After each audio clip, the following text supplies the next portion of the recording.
स्थगन प्रस्ताव पर बोलने का अवसर दिया। माननीय अध्यक्ष महोदय, आज नई सरकार बनी, राजस्थान का युवा सोचता है कि हमारे हित में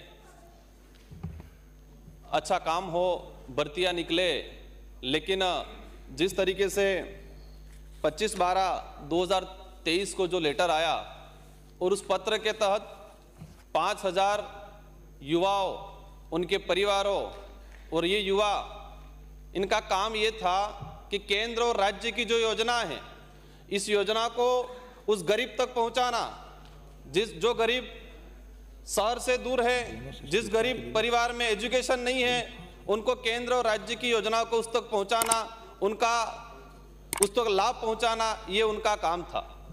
माननीय अध्यक्ष महोदय, इनको पिछली सरकार ने लगाया।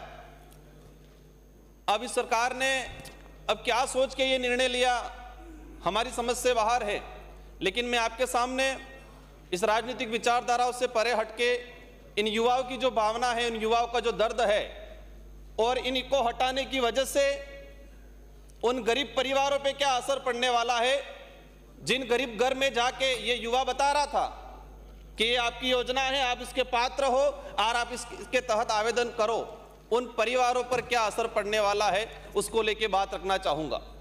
माननीय अध्यक्ष महोदय, अब हटाने के पीछे कई तर्क हो सकते हैं, लेकिन हमें एक भी सही तर्क नहीं लग रहा है। पूर्व सरकार ने लगाया था, कुछ नेताओं ने यह स्टेटमेंट दिया कि कांग्रेस के कार्यकर्ता थे। इन युवाओं पे क्या गुजरी होगी उस समय? वो राज्य सरकार की योजना नहीं, केंद्र की योजनाओं का भी प्रचार उस गरीब घर तक पहुंचा रहे थे। आज धरना चल रहा है इन युवाओं द्वारा। लेकिन मैं एक बात और बताना चाहूंगा कि पिछली वसुंधरा गवर्नमेंट की सरकार ने लास्ट में जाते वक्त पंचायत सहायक की भर्ती की, और उन पंचायत सहायक की जो भर्ती थी वो सरपंच और प्रिंसिपल मिलकर तय करते थे कि कौन बनेगा।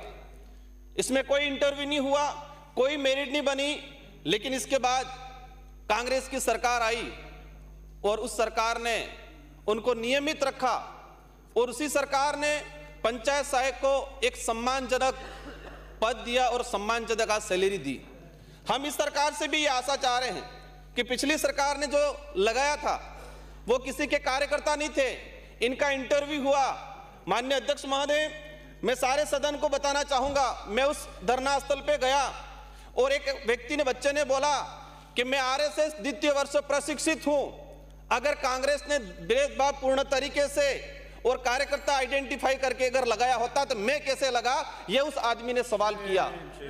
ये अध्यक्ष महोदय, मैं ये चाहूंगा, ये लोकतंत्र है, लोकतंत्र में धरना देना, आवाज उठाना सबका अधिकार है, यह अधिकार हमको संविधान देता है। लेकिन उन बच्चे आज धरना दे रहे हैं, उनके आसपास टॉयलेट है, वो टॉयलेट पे ताला लगा दिया जा रहा है, वहां रात को लाइटें बंद की जा रही है, छोटे छोटे बच्चे लेके महिला वहां बैठी हुई है। उस परिवार पे क्या गुजरती होगी, जिस परिवार ने यह सोचा था मेरा बच्चा कुछ नौकरी लग गया और उसको तत्काल हटा दिया गया। माननीय अध्यक्ष महोदय, कई भाजपा के विधायकों ने भी पत्र लिखा है, 20 से 25 भाजपा के विधायकों ने भी पत्र लिखा है। हम चाहेंगे माननीय सदस्य सहायकों, इन जो बैठ के बात करिए। माननीय अध्यक्ष महोदय, इनकी भावना को समझते हुए जो सरकार के मंत्री हैं, मुख्यमंत्री जी से अनुरोध करना चाहूंगा और आप इस पे सख्त कार्रवाई करते हुए सरकार को निर्देश करें कि इन राजीव गांधी युवा मित्र को एज इट इज वापस लगाया जाए, और जो धरना दिया जा रहा है अभी तक परमिशन नहीं दी गई है, उनको परमिशन दे और इन युवाओं को राहत पहुंचाए, उस गरीब घर तक राहत पहुंचाए। छोटे छोटे बच्चे लेके सरकार मेडिकल की वहां सुविधा करवाए। ध्यान करना चाहते आ गया। माननीय अध्यक्ष महोदय, आपसे अंतिम यही निवेदन करना चाहूंगा कि इनको बहाल किया जाए। बैठिए।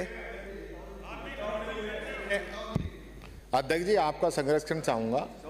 ये एक बहुत ही संवेदनशील मामला है जिसमें 5000 राजीव गांधी